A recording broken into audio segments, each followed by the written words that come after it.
Tone. Well, good evening everyone, and thanks for coming along to our Year 11 Subject Selection Information Night. For those parents who can't be with us, a big welcome to you watching on live stream.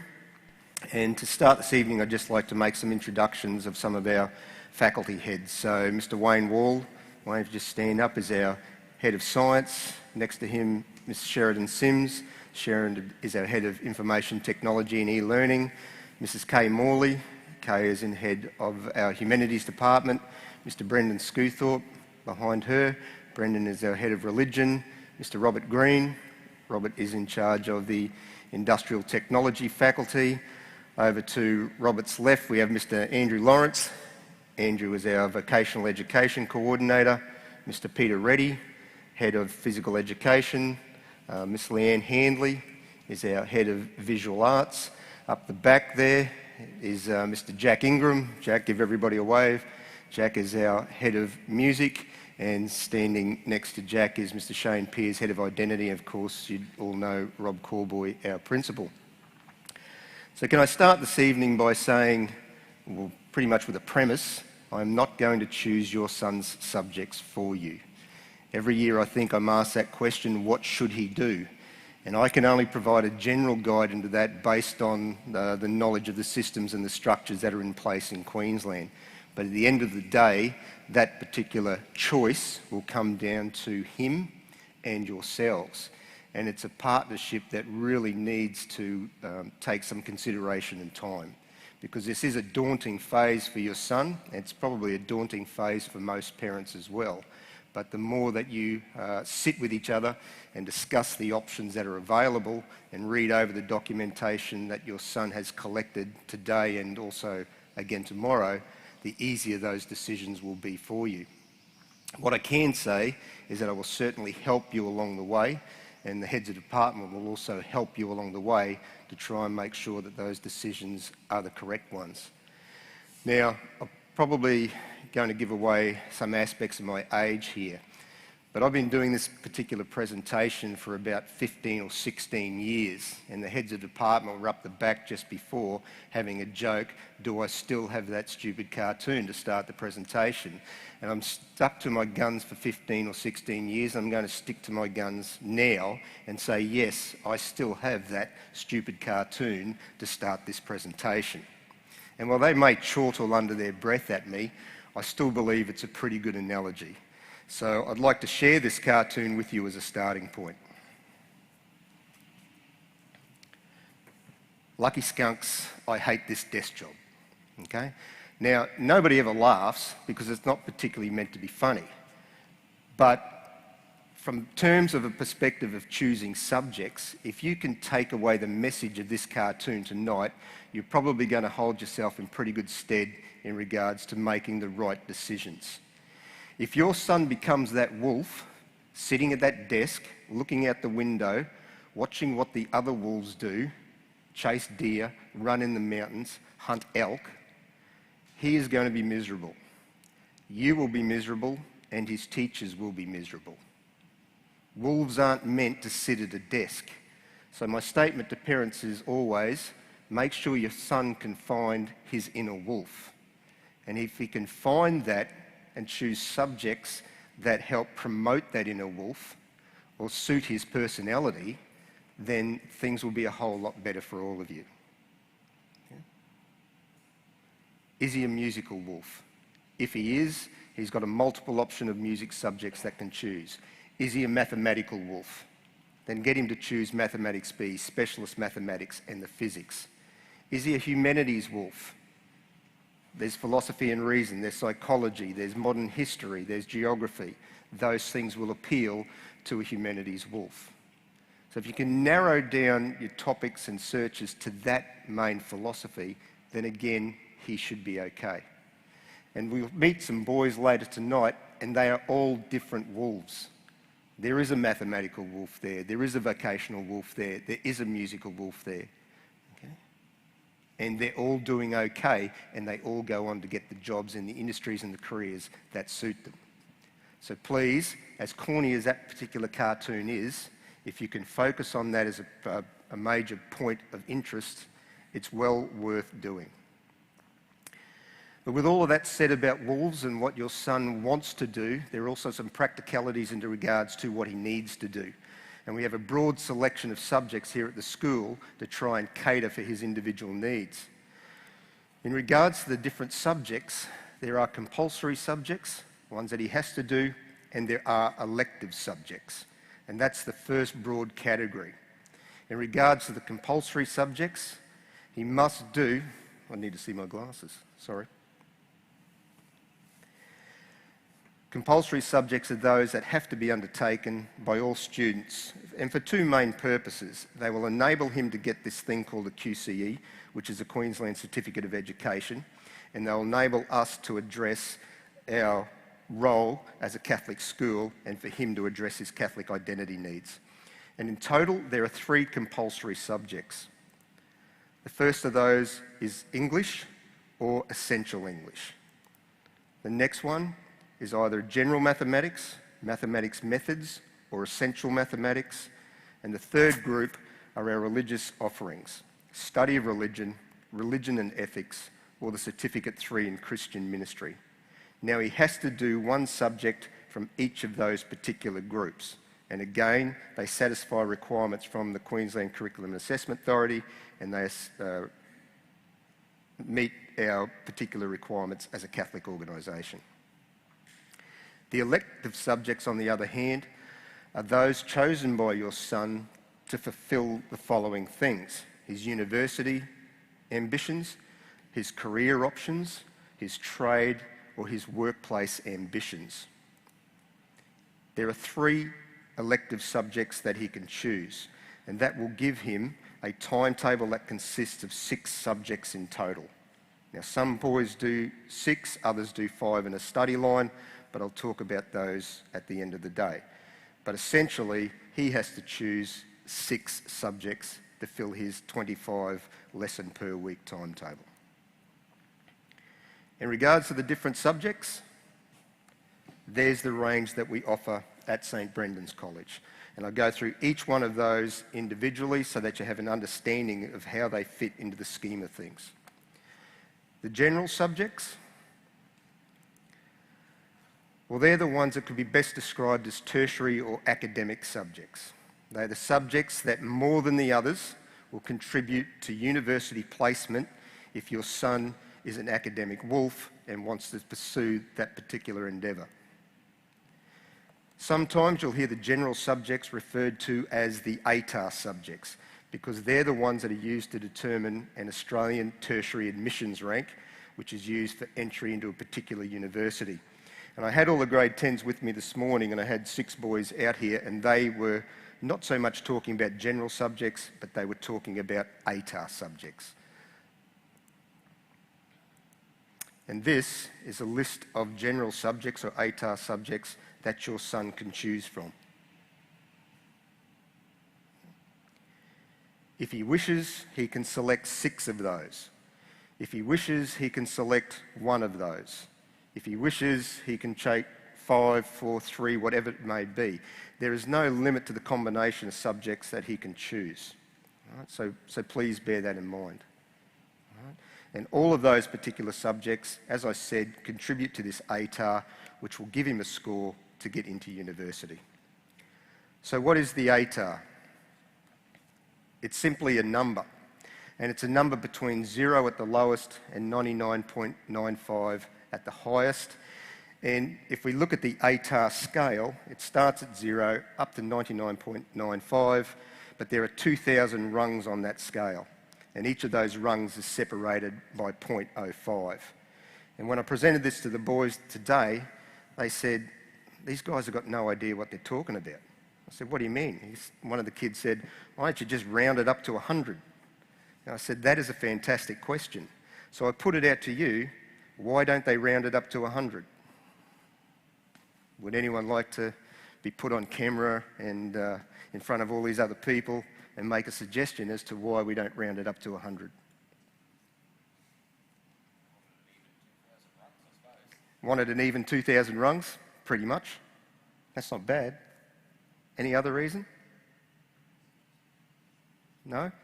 Because we'll go into this in the next bit, but the ATAR is a representation of a score, and at a very brash and brutal level, it indicates how many other people in the state that you have beat. So if you're getting 99.95 as an ATAR, you have beaten 99.95% of the entire Queensland population. And in that last band between 99.95 and 100, there will only be 30 students sitting in there.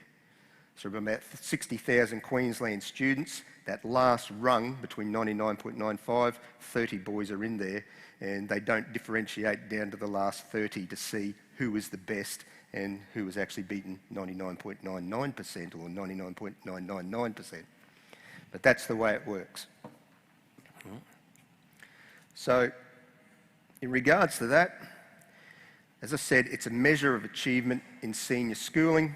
It indicates the percentage of other Year 12 students that they beat. So a student with an ATAR of around about 65% has performed as well as or better than 65% of the population in Queensland for that year. Again, when your son departs, it will be roughly 60,000 students. So that's the figure you can base it on. But in each of those increments, it works out to be about 30 boys. So in regards to getting a 99.95, if that's your son's intent, he will have to be extremely dedicated, extremely organised, and have very, very rigid study regimes. It is possible, but it's a very elite group of young men. Okay. So how is the ATAR used? It's just a cut-off for entry into university courses. So popular courses or difficult courses require a high ATAR. Less popular or less demanding courses require a lower ATAR. In a similar vein, popular universities generally require higher ATARs and less popular universities require lower ATARs.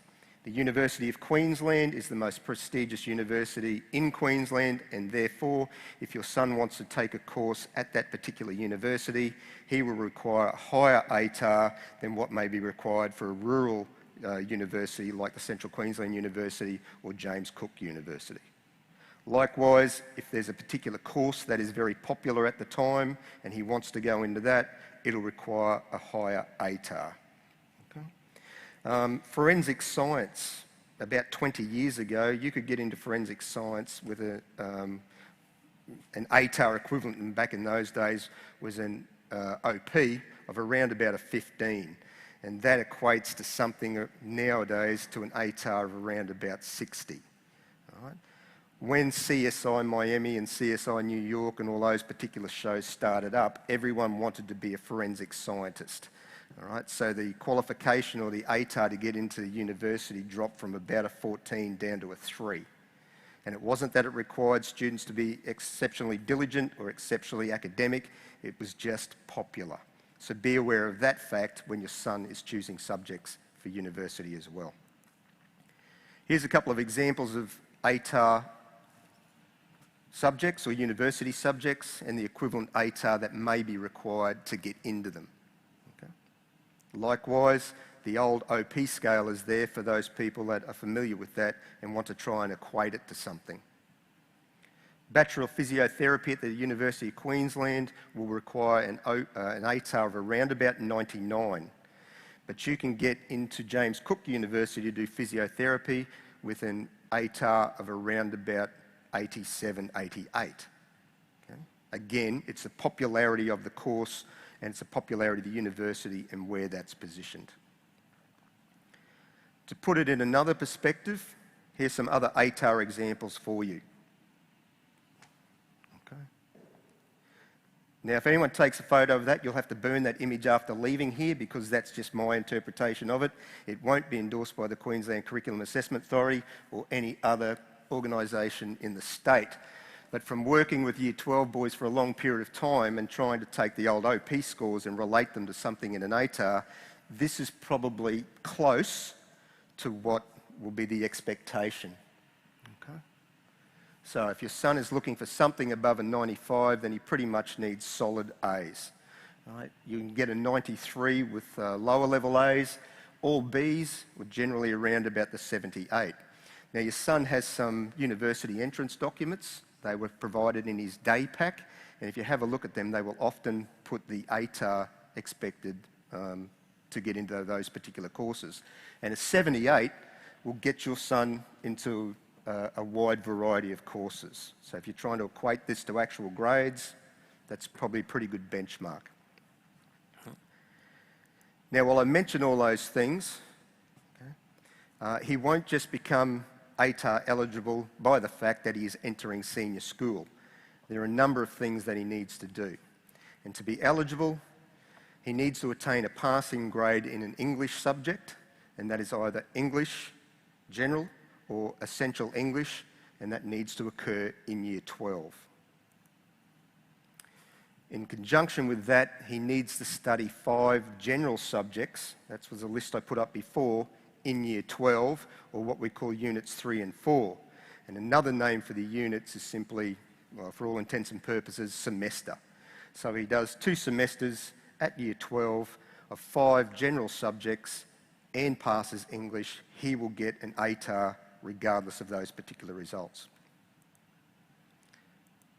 Likewise, he could study 4 general subjects and undertake what we call an applied subject, and I'll get to those in a minute, or he could also study a Certificate 3, which is a vocational education course in Year 12, and that will also make him ATAR eligible. My recommendation is if you want to be ATAR eligible, take at least 5 general subjects. Yes, you can get it with 4, but the Certificate 3 or the applied subject are probably not going to contribute to the same amount as the general subjects will. Okay. Any questions? No? All right. So, interestingly, while the English is required as a prerequisite to get an ATAR, and while he has to pass English to get an ATAR, English does not necessarily have to count as one of those 5 general subjects that will contribute to his ATAR. So if English is not necessarily his strength, is if it's mathematical wolf, we'll get him to focus on those math subjects, get him to pass English, and the Queensland Tertiary Admission Centre will base his ATAR on his 5 best subjects. And I'll go into that in a little bit more detail in a minute. So how is the ATAR produced? Each assessment item, and there are 4 in all general subjects, and those that are undertaken in Year 12 are worth a certain number of marks. And the total number of marks for any general subject at the end of Year 12 will add up to 100. So when I put that mathematical problem out to the boys today, I said, well, 4 exams, 100 marks, what's the value of each particular assessment piece? And they said 25. And you would think that would be right, but it's not necessarily right for subjects other than English and some of the humanities. So 4 assessment items for English, adequately named item 1, 2, 3 and 4. Each of those is worth 25% or has a total of 25 marks. 3 of them are done internally, so they're marked, produced and assessed by our teachers. 1 of them is done externally, marked, produced and assessed by the Queensland Curriculum and Assessment Authority. Biology is a little bit different, and you can see the breakdown there. So biology has a 10% piece at the start of the year, worth 10 marks, 2 20% pieces, worth 20 marks, and at the end of the year they do an external examination worth 50% of your son's results. Right? And that's a pretty big whack in relation to the impact that it could have on his ATAR. But again, I'll mention that a little bit later as well. Mathematics methods, again, one of the other general subjects, and again, its spread of results and it's the percentage of the assessment task is slightly different to all of those others. Okay. But at the end of the day, they all add up to 100, and here's an example of what that may look like. Okay. So I've only got the 3 subjects up there, but again, they will take the 5 best They will take your son's raw score as a result. They will combine them to come up with this ATAR 99.95 down to 0.000. You can see there are 3 internal pieces and 1 external piece. Does the system sound fair? Does that sound fair to everybody sitting there? Hanso's shaking his head. Does it sound fair to you? It does. I don't think that's fair. What would make that system as it exists there not fair? Sorry? Exactly, the complexity of the subjects. You should just come up here and give this presentation. But that's exactly it, the complexity of the subjects. Okay? Under the previous system, we would have said that each subject is equal. And the QCAA have come out and said each subject is not equal. Each subject may be inherently difficult, but they are certainly not equal. If you are doing general mathematics by comparison of specialist mathematics, the topics and the concepts that you are doing in specialist mathematics are much more complicated and therefore much more difficult. Okay? I was an ex-PE teacher, but I guarantee you that PE as a senior subject is not going to be as difficult as chemistry. Right? So we need to rationalise that fact. Some subjects are more difficult than others. And if that was the way the system went, then people who chose a perceived harder range of subjects would be disadvantaged. Does that make sense? Yep. So, the system has a process called scaling. And scaling is where the raw marks or these results are adjusted up or down so that they can be compared fairly across the broad range of subjects that exist. And what it prevents, as I said, is students seemingly choosing an easier range of subjects and maximising their raw scores and therefore maximising their ATAR. So, for example, if we had a student who studied an easier level of maths and got 90 out of 100, but you had the same, or a student study a harder maths and they only got a 70, well, there's got to be some way to balance that. So they take all the results of the student and they will adjust them up or down to try and meet that ground in the middle. So technically, now regardless of the subject choices that you make or these general subjects, you won't be disadvantaged by choosing either harder or less academic general subjects. One of the things that play a big part in the ATAR are the external examinations. The external examinations are produced by the Queensland Curriculum and Assessment Authority. Their acronym is the QCAA. Those external exams are marked by the QCAA using a common marking scheme. They're undertaken by all students at the same time, under the same conditions, on the same day. That process of our students doing that is moderated by an external person who comes into the schools and runs the exams. They will not let me into the exam centre while those exams are taking place, and they will not let the heads of department or the teachers into those exam centres while it's taking place. The college has to provide the facilities for the boys to do that, but we're kept out of that particular process altogether, and you can obviously understand that from a quality assurance perspective. Okay. The exams themselves in the humanities and the general arts contribute 25% to the student ATAR, or the final result for that subject, and in the maths and sciences and the art, it contributes 50% of the student's result for that particular subject. Okay. The other things about the external exams. I'd like to say that the humanities have it easier. I don't know whether that's necessarily the case when you look at the length of the assignments and the exams that the humanities staff have to mark and produce, or that the students have to write. But the content for the external exams in the humanities only comes from Unit 4, so effectively it only comes from Semester 2 of Year 12, whereas the maths and science, the content information on the exam can come from anything the boys have studied throughout the entire year, Semester 1 or Semester 2, okay? And I had Jackson Smith this morning say, "Sir, is anyone doing the Suicide 6? And I said, "Well, the Suicide 6 is an interesting term, Jackson, what do you mean?" And he said, SOR, math, method, specialist math, physics, chemistry and English, okay? And I said, no, there's not many boys choosing to do those 6 general subjects. In fact, there's not a great quantity of boys doing 6 general subjects, most are doing 5. But the problem with the suicide 6, as he termed it, was that in physics, specialist mathematics, methods and chemistry, the last external exam contributes 50% of your results. So if you have a bad day, that can be quite damaging to your particular performance. So if your son is choosing general subjects and he's choosing the maths and science, then he needs to start thinking about getting into a rigid study program early so that he can lay the foundation to be well prepared for a 50% exam at the end of grade 12. Okay.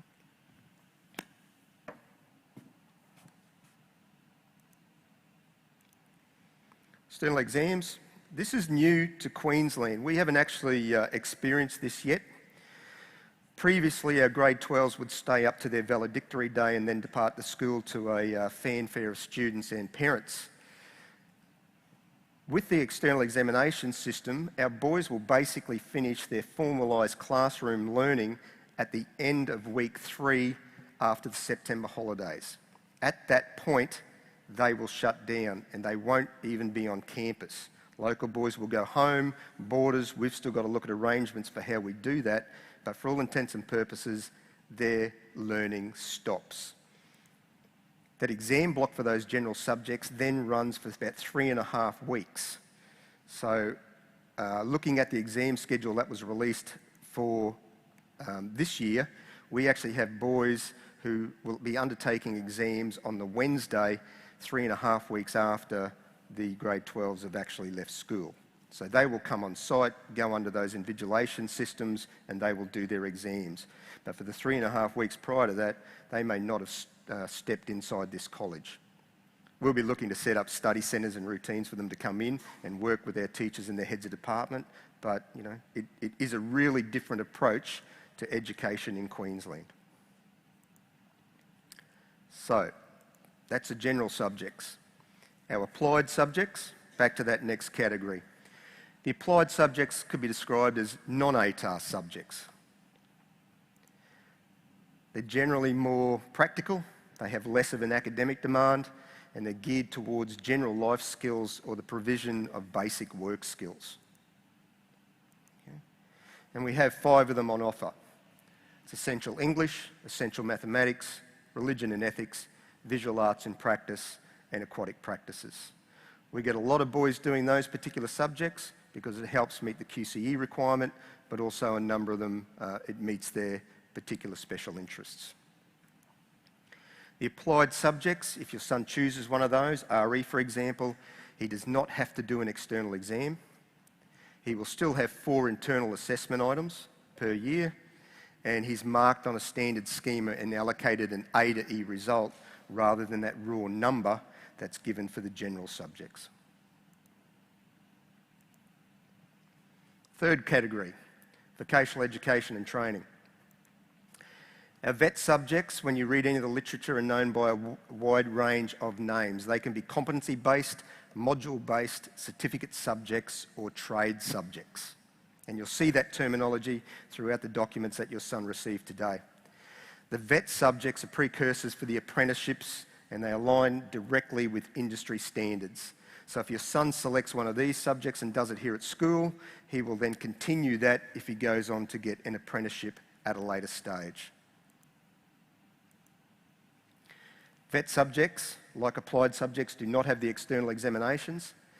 VET subjects allow the boy to show his competency or prove that he can do something multiple times. The vocational education qualifications at Certificate 3 or greater will contribute to the ATAR, as I said before, and your VET subjects that he gets in the school is nationally recognised. So you can take it into New South Wales or, well, you wouldn't want to do that at the moment, but if he decides to travel and the whole COVID thing ends, he can take it anywhere in the state and say, this is the certificate I've done, and it is recognised across the country. We've probably got one of the largest range of vocational education offerings of any school in Queensland, and that's the list that your son can select from as early as next week. Your Certificate 2 in Construction Pathways is your basic building course.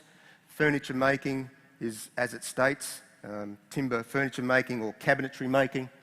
Automotive vocational preparation is your pathways course for students wanting to be mechanics.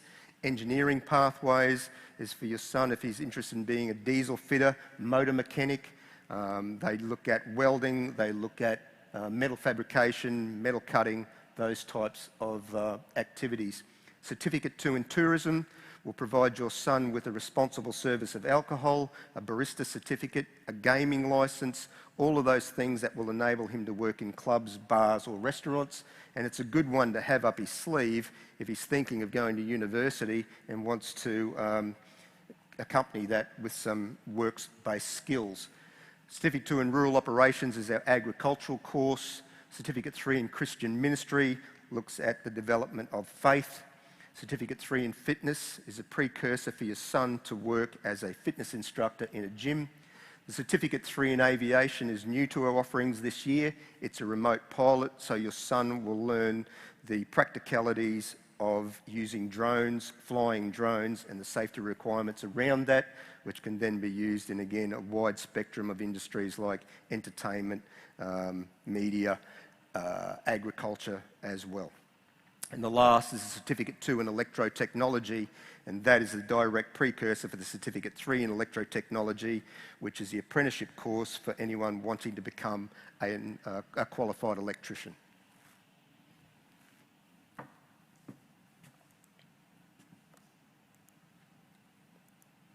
So back to my main slide, distance education.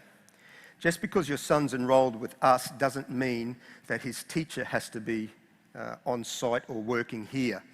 Sometimes you get the situation where we can't offer a particular course simply because we don't get the numbers wanting to do that.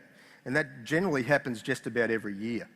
All right? So what we do is we go back and we cut out some courses. We can't put them on our timetable, but we always give the boys the option of looking at other options of providers. So there are numerous organisations out there who will provide distance education for your son, but the main provider is the Brisbane School of Distance Education. Okay?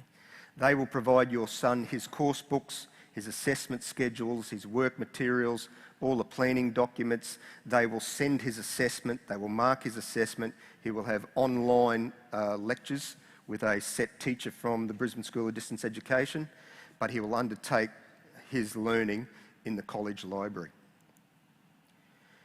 It's good, but only if your son is well organised and has a defined career pathway plan. So parents, can you please put up your hand if your son meets that criteria? Oh, who would have thought? Not one single hand. Boys are inherently not very well organised. They get better, right, as my wife keeps telling me, but in general, if your son doesn't have those characteristics now, he will struggle with this option of distance education. The other downside of distance education is it's going to cost you some coin. We're not subsidised as a Catholic organisation through the School of Distance Education, so it's about $1,000 a year. Okay? But having said that, here's a list of subjects that boys have done over the years via distance education and been enrolled at St Brendan's. And the majority of boys that have undertaken those courses have been fairly successful in their options. All right. Dance is an interesting one.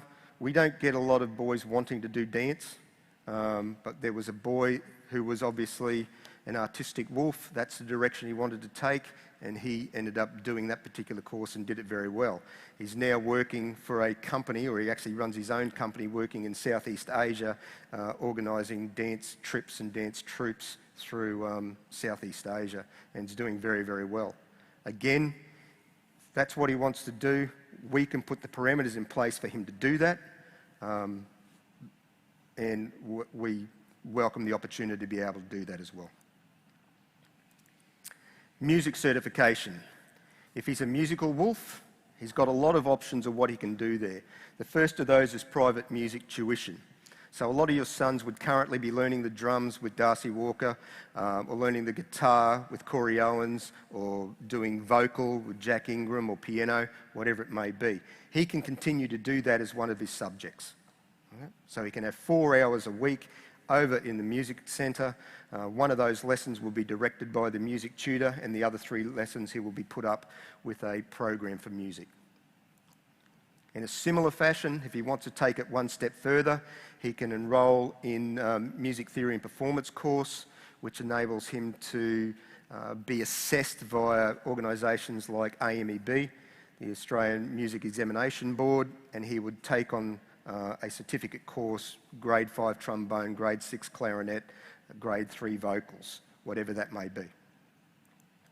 And then he could also do music, the general subject, which would align him for university entrance. Okay? And one of the boys who was here this morning who talked to your sons, he's definitely a musical wolf because he's doing all 3. So he's got private tuition over there with Jack Ingram, working on drums and guitar. He's doing his accreditation as part of the AMEB course, and he's also enrolled in the general music course. So he spends 12 hours a week over in the Performing Arts Centre. Right? Why is he doing that? Because he doesn't need an ATAR to get into his university course. It's on application and based on his performance at the drums and at the guitar. So you don't necessarily need an ATAR to get into all university courses. A lot of them are performance-based and interview-based. So again, have a look at those options. Last one, external provider courses, very similar to distance education courses. Your son can start going to TAFE next year if that's what he chooses, and there are a range of TAFE courses that we have offered to boys in the past.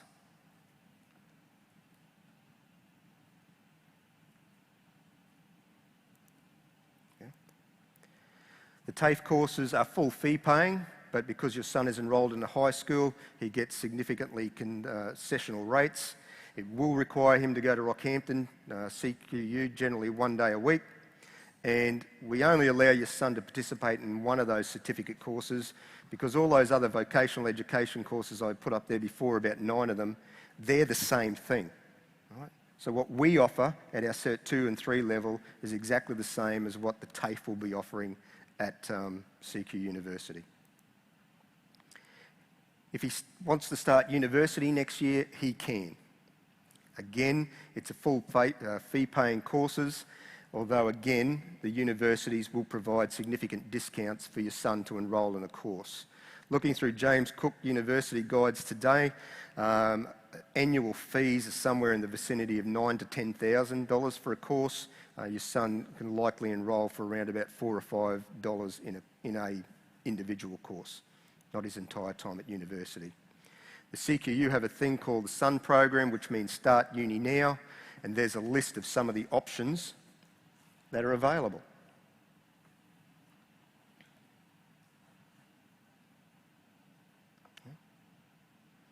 And I always like talking about this journalism one. We had a student a number of years ago who enrolled in journalism at Central Queensland University.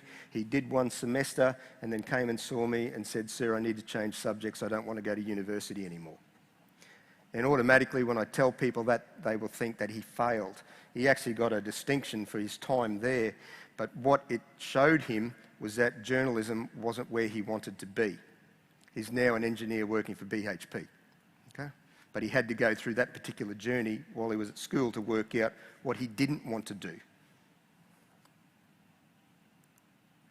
Now, I mentioned earlier about study line options. So your son has the option of spending 4 hours a week in the college library, and when he is over in that particular facility, he will be able to work on his homework or study independently or complete assignment-based work or preparation for exams. But he can only do that if he is undertaking 5 general subjects. Well, that's one of the things. If he's taking 4 general subjects and a Certificate 3, he is also ATAR eligible, so he can also pick up a study line. Okay. If he is someone who wants to undertake a TAFE course, a university course, a distance education course, or do another online course, likewise, he will drop one of his subjects on his timeline and timetable and pick up a line of study. If your son wants to be a school-based apprenticeship, he will actually be out of the college at least 1 day a week, possibly 2 days a week, and to counter for the lost time while he is out with industry experience, we drop a line from him and give him a line of study to enable him to catch up with his teachers to complete the work that he may have missed. Okay. So, are there any questions that you may have thus far? A very easy audience. Sheena.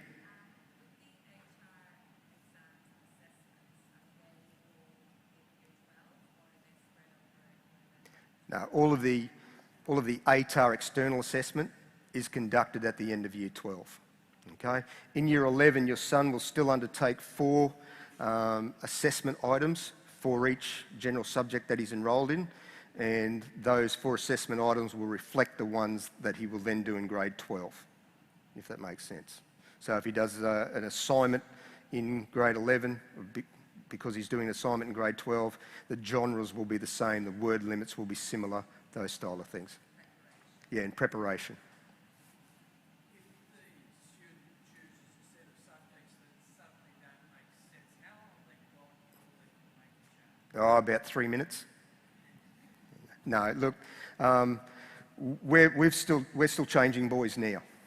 Okay? As long as we get some prerequisites in place that we think will cover most of the bases, they can still make subject chases now. But that'll be based on a one-on-one interview with their head of year or myself. But yeah, look, a lot of boys do make incorrect choices and change their mind, and that's easily changed after the holidays going into next year. But that one was probably a good segue into this next slide, which is where do we go from here? So in regards to where we would go, your sons are going to select their preliminary preferences or their initial subject choices, and that's done in a thing called Web Preferences Database, and that may start as early as the end of next week. We've got to send some material out to the boarding parents, but we'll also send similar material home to local parents. We just want you to have a bit of a look through that material before we get in the process of choosing these initial subjects. But they are very preliminary, and we'll step them through that.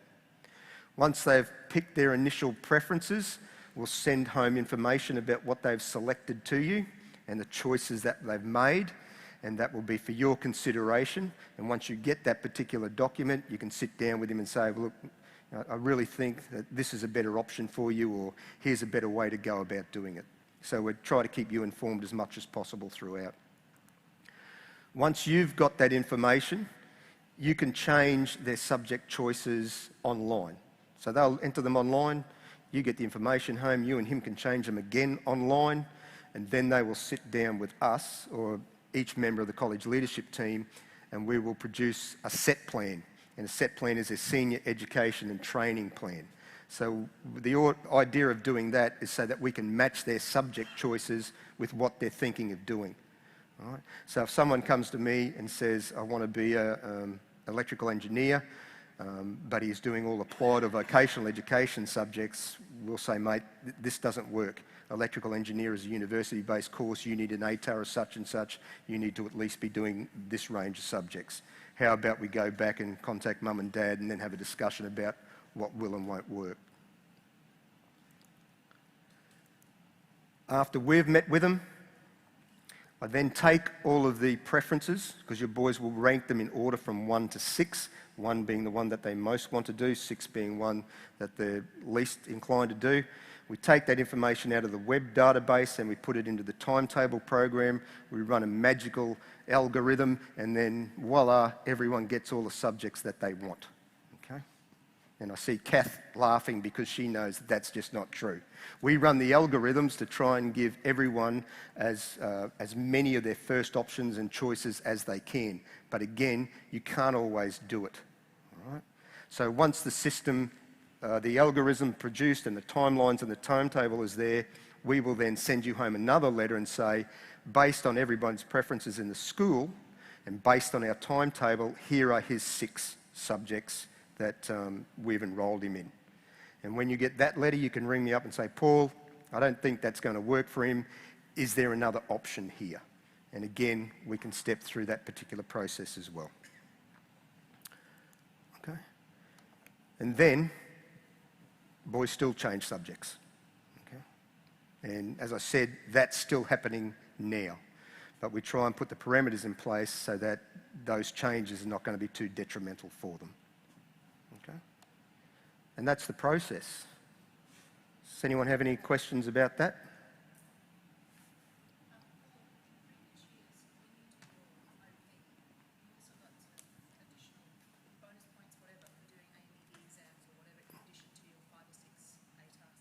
Yep.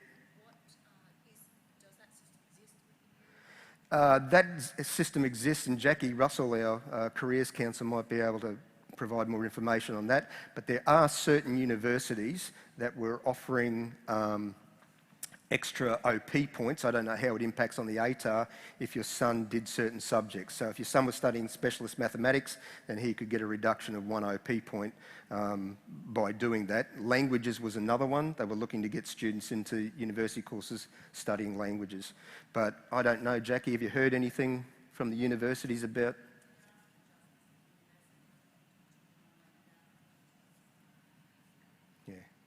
Yeah, specialist maths was definitely one. Electrotechnology was also one. They were looking at getting people into those type of fields.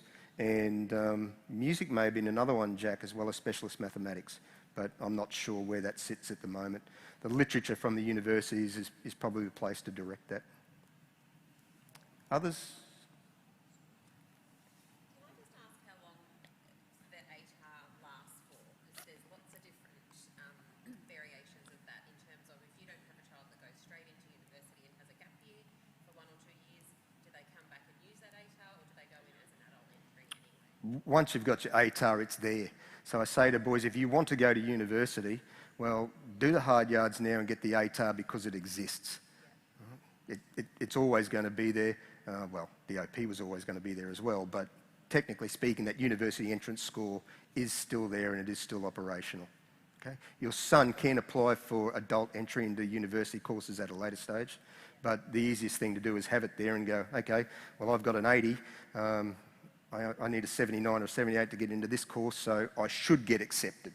Yeah. Not necessarily will get accepted, but should get accepted. Okay. Others? All right. Let me see if this is going to work.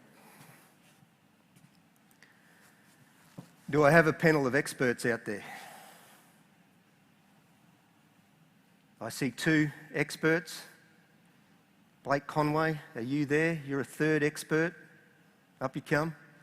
Is Jesse Laverty out there anywhere? Oh, look at that, Jess.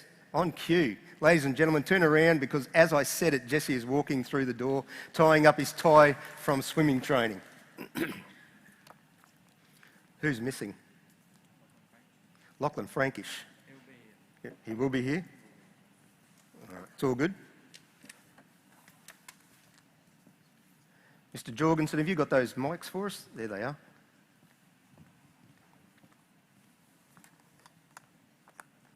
You want to hang on to those?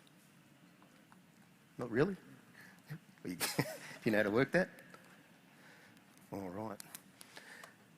So this morning when your sons were sitting in the chapel, we had 6 of our Year 11 and 12 students here. And the reason we get them to come along is because they've been through this process with you. Some are almost finished their journey of senior schooling. Some are just starting their journey of senior schooling. And I think the insight that they provide is far better than anything that I can sit up here and sprout. I understand the system from, an exterior perspective, but these boys are actually living the general subjects, and they're living the vocational education subjects, and they're living the apprenticeships. So I've asked them to come along tonight, and we might just do a little Q&A while you're all here, and you can feel free to ask them some questions if you wish, but I might just start with Henry as a starting point. So Henry, would you like to tell the mums and dads your range of subjects? Currently I'm studying study of religion, biology, marine science, math methods, general English and geography. It's rather eclectic, Henry. Why such a broad range? I chose those range of subjects because in grade 10 I had no idea what I wanted to do when I left school. So I thought I'll just try and build as many opportunities for myself while I can. Okay, and how do you think that range of subjects builds that opportunity? Most importantly, it gives me an ATAR because they're all ATAR subjects. So if I do decide I want to do further studies, I'm allowed to do that. Yeah, excellent. Kev, your range of subjects?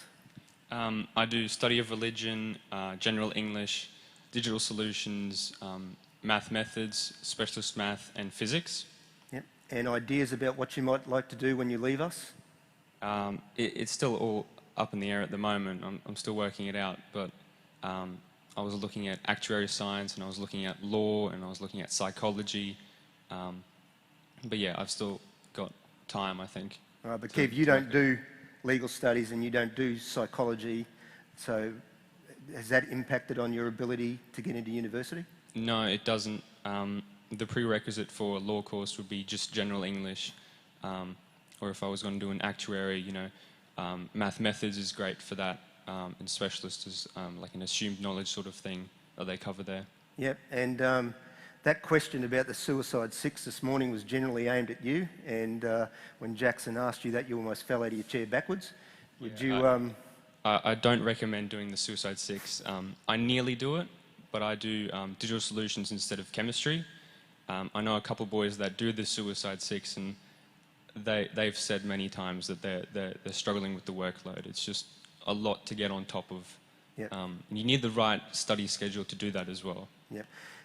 But you still do 6 ATAR subjects? Yeah, 6 ATAR. Why 6 and not 5? Personally, I wanted to challenge myself, see how much I could do, see how efficient I could get with working under that workload, Yep.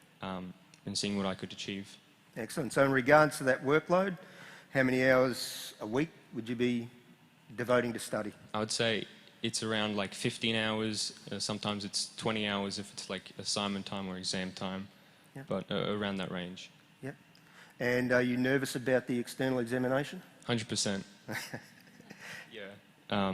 Especially in math and physics, where there's a 50% external exam, which counts towards 50% of the entire grade 12 mark on the whole textbook that we get in grade 12.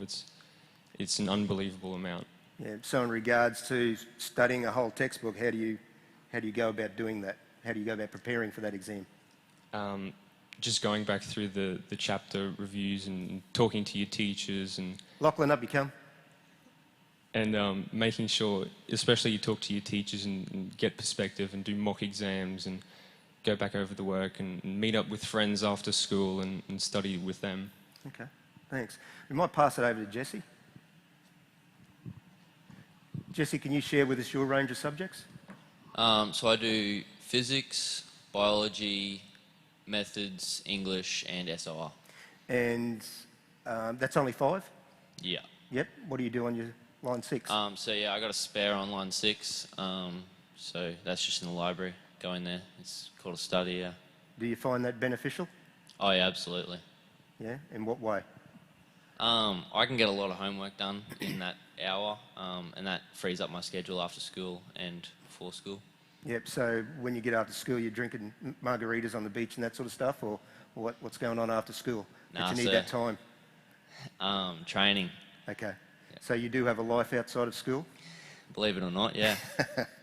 and you manage that by taking the opportunity for organise your study time in there. Yeah, it really puts pressure on the organisation, time management and whatnot. So that, yeah, it really helps having that extra hour during school time. You've kind of got that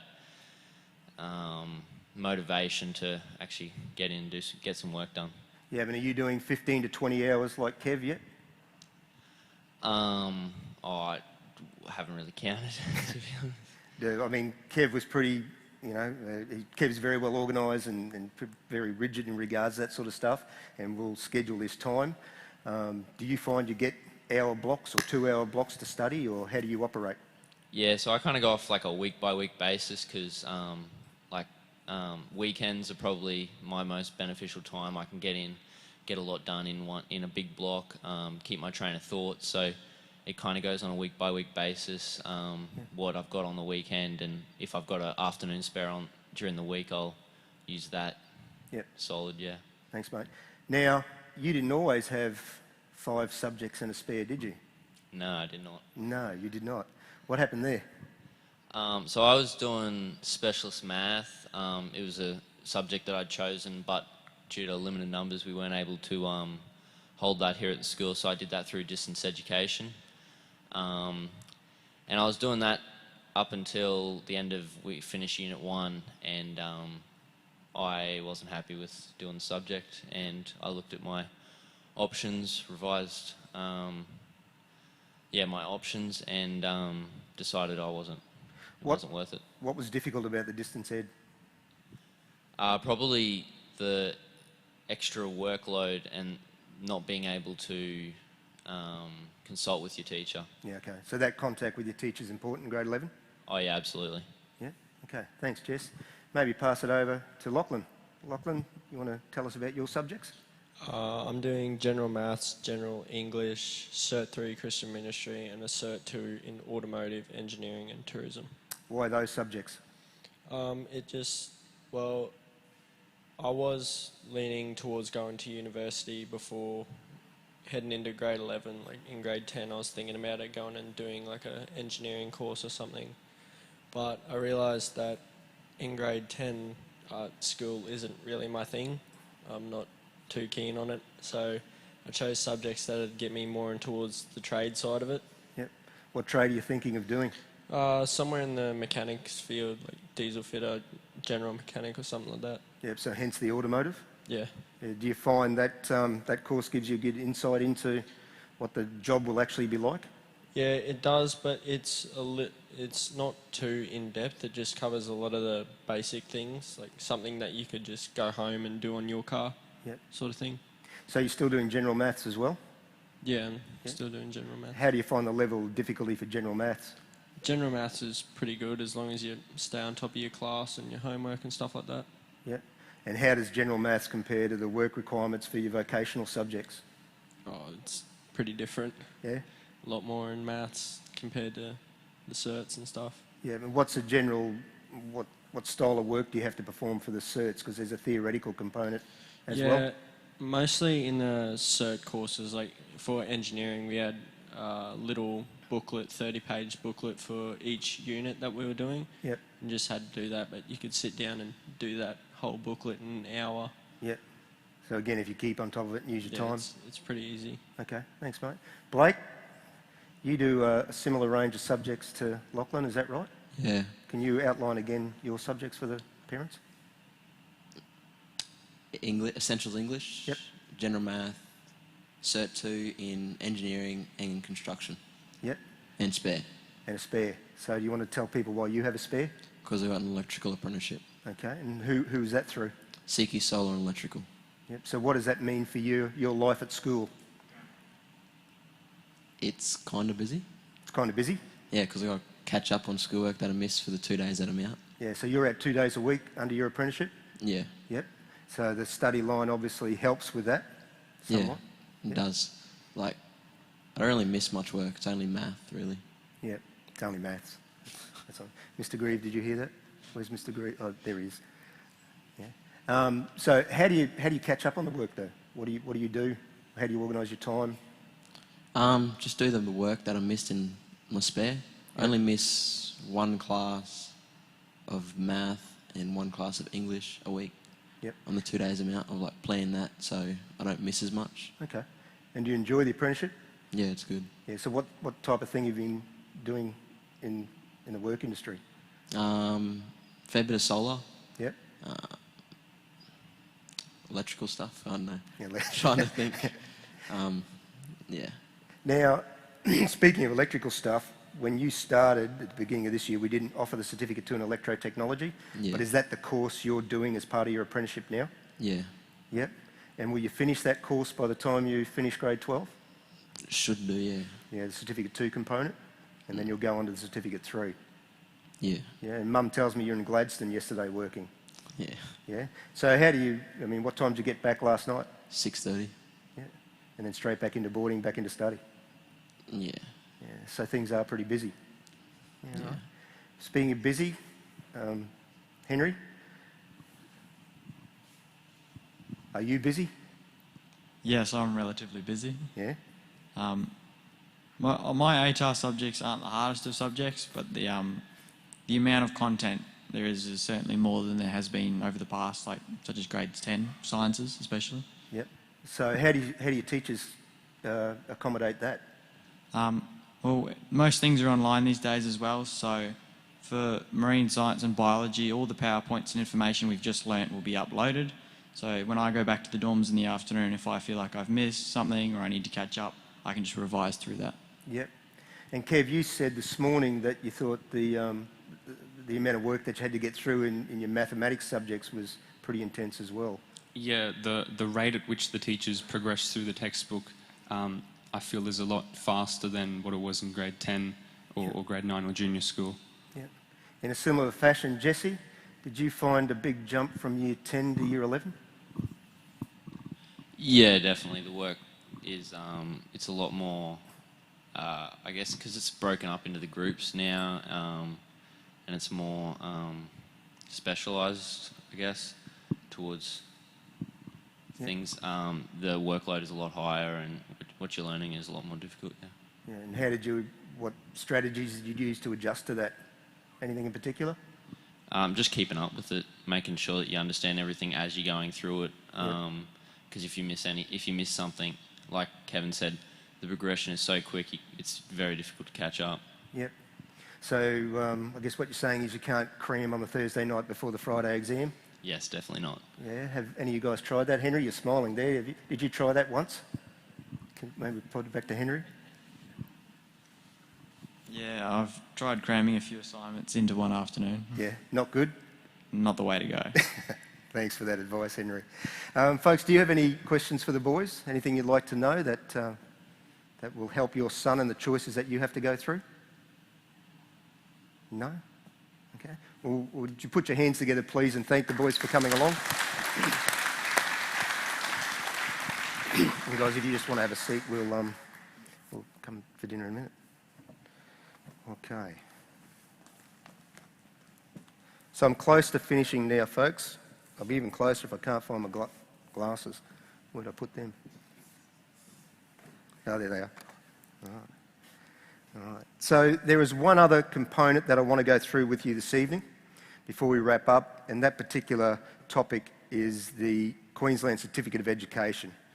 So its acronym is QCE. So if we ask what the Queensland Certificate of Education is, or the QCE, it is a Year 12 certificate that was first introduced in 2008. So this is its 12th year of operation. It's a credit-based certificate. It is a minimum standard certificate. It's not a time-based certificate. So by that I mean when I went to grade 12, regardless of the results that I achieved, regardless of the time that I went to school, I still got my senior certificate per se. That doesn't exist now. Right? Your son has to get a certain amount of credit points. He has to meet a certain number of standards to be awarded what we would call his senior certificate, or the QCE. So the QCE is a single-page degree-style qualification. And one of the boys asked me this morning when they were doing some job search stuff, because it's on American site, what's the high school diploma? Well, the QCE is effectively the high school diploma in Australia. So this is the single degree style qualification. It will look like that. All right. So it'll be available in a copy that your son will be able to put in his resume to say that he's met those minimum requirements and those minimum standards. What accompanies the QCE is a senior statement, and the senior statement will show all the subjects he studied, the results for each of those subjects in A to E, the raw scores for each of the general subjects, and then any vocational education modules or qualifications that he has completed. Okay? And all of those things are combined into what we call a senior profile. Every kid at St. Brendan's will get a senior statement. He will get that list showing these are my subjects, these are the results, and these are the vet options that I've done. Not every student at St. Brendan's will get his QCE, his Queensland Certificate of Education. Most boys will get a QCE and the accompanying senior statement that goes with it. And when those three things are combined, we call it our senior education profile. So your boys will walk out with those three documents. Most will walk out with those 3 documents, not all. So being a credit-based system, how many credits do you need? 20 credit points. And a C in any general subject, or a satisfactory or a pass in any general subject, or somewhere in the vicinity of 43 up to 50 out of those 100 marks will get you a C, and that will give you 4 points. In a similar fashion, any applied subject that your son studies and gets a C result in will give him 4 points. Any vet subject at Certificate 2 level will give him 4 points. A vet certificate at Certificate 3 level will generally give him 8 points. And that's the reason someone like Lachlan Robinson, who only does 4 subjects, is still eligible for a QCE, because his Certificate 3 in Christian ministry is worth 8 points to him. A music certificate at the AMEB level is only worth 1 point, so if your son is considering that, that needs to be taken in consideration. For Blake Conway, who's out there doing his industry experience, and he's out there for 100 days a year, the number of days will give him 4 points. Okay? And if your son decides to undertake a school-based traineeship, he will receive 4 points for that particular vocational education certificate. Okay? University is a good thing to think about, but it doesn't tend to be as rewarding towards your QCE. Okay? So there are some rules in regards to how those points are maintained, how they develop, and how they contribute to the 20. And one of the things that you need to be aware of is that receiving the maximum of 4 points per subject generally depends upon satisfactory completion of all 4 units of that subject. So effectively, 4 semesters of physics will contribute 4 points. 4 semesters of aquatic practices will contribute 4 points. Okay, that's the general rule of thumb. But in saying that, your son can get some partial points. So if he studies Unit 1 or Unit 2 of a particular subject, he will receive 1 point for each of those that he undertakes. And when we're talking about their changing subjects, how many options has he got, we'll look at when he exits that subject. We'll generally make sure that he's going to complete Unit 1 or Unit 2 so that he can get his individual point before we make the subject change. Sometimes we'll say, get out now, because in your new subject, you can meet the requirements of the new course by completing that assessment. So that's all taken into consideration. At grade 12, it gets a little bit more difficult to get the points, and you have to pass semesters 3 and 4, or units 3 and 4, as a pair to be allocated the 2 points. So here's a bit of an example of how that looks. Okay.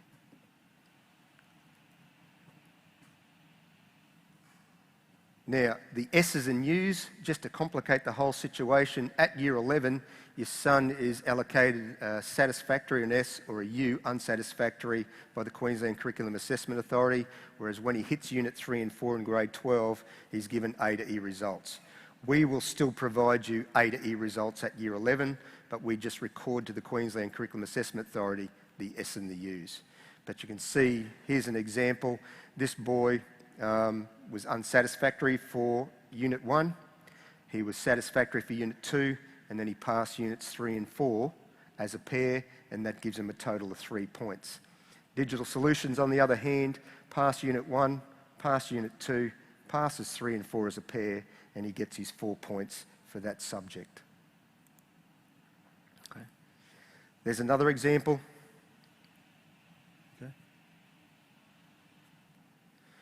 And you can see in that case, this particular person down here has undertaken 2 vocational education certificates, Certificate 2 in Tourism. He completed all the modules. He's got 100%. That gives him 4 points.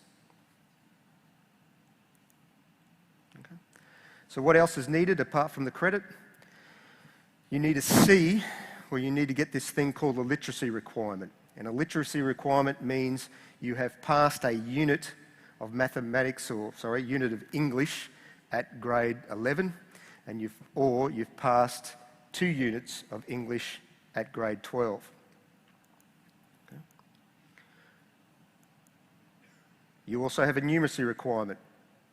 So he needs to get a C in one unit of mathematics at grade 11, or a C in the pair of units at grade 12.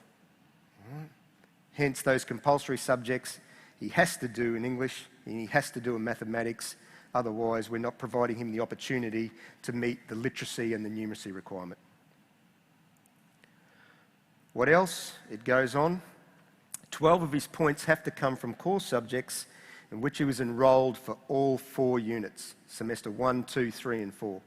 Okay? And those core subjects are listed as any general, applied or vocational education subject at certificate 2 or above. And that particular rule is called the completed core rule. All right?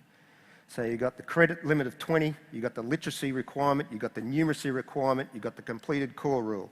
All right, is anyone struggling yet? Lucky Trevor Ganane and Jackie Russell are all over this. Here's an example of some completed core students. And you can see very easily the boy's done agricultural science, he's passed everything, he's done 4 units, so he gets his 4 points. For digital solutions, he's done the same thing, gets his 4 points, so those 2 will contribute towards his completed core rule, or 12 points. Okay. Now there's another exception. The literacy and numeracy subjects do not necessarily have to be studied for all 4 units to contribute to the completed core rule. And I think I've got an example up here. So you can see down here, again, agricultural science, 4 points, 4 units, business, 4 points, 4 units. But up here in English, he's done 1 semester, Unit 1, he's passed that one, but then he's failed Unit 2. All right? So then he's gone into Essential English, and he's got a pass for the pair of units down there. Now that pass will give him 2 points, and likewise a single unit up there will give him 1 point. So the 2 and the 1 have the asterisk to say they will be included in the completed core requirement. Okay. What happens if you don't get your 20 credit points? You'll still get your senior statement showing all of your subjects and all of your results. And you can still bank credit towards your Queensland Certificate of Education up to 8 years after leaving school. So if you leave us without having your QCE, you can go into TAFE and you can complete a certificate course there, and the Queensland Curriculum Assessment Authority will bank that back into your QCE, and then you can get your QCE retrospectively. Right? Again, like the ATAR, my recommendation is don't wait to have to do your QCE when you leave us. Do the work required to get the QCE now, and it solves a lot of dramas and a lot of trouble. So why is information about the QCE in subject selection? 1, it's recognised as your senior certificate, but some employers now, because it's been around 12 years, or a lot of employers recognise it as that you having met minimum requirements for employment. So your employers, industry and trade, will be expecting to see that particular certificate in your resume. The other thing is, and this is slightly outdated now, but at least 87% of graduating students will have their certificate, and that is only going higher. Last year we had about 96% of boys get their Queensland Certificate of Education. Across the state it's closer to that 87-90 mark. So the big question then to ask yourself is, do you really want to be one of the boys in Queensland that don't have one, or in that small percentage of boys that haven't attained it? Okay? So set yourself some goals, work towards getting your Queensland Certificate of Education, work towards getting your ATAR if you are an academic wolf, work towards getting your trade and your vocational certificates if that's your bent. Right? But the options are limitless, as that shows, but it all comes down to you. We will be here to help you, we'll be here to guide you, and we'll try and keep in touch with you as much as possible.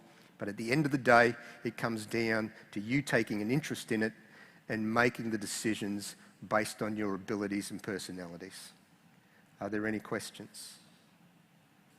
No? Okay. thank you for coming along this evening. I hope that's been helpful. The heads of department are staying to join us with some food and a few refreshments. If you'd like to join us in the cafeteria area, you're welcome to do that. And again, good luck with making these decisions with your son. Thank you.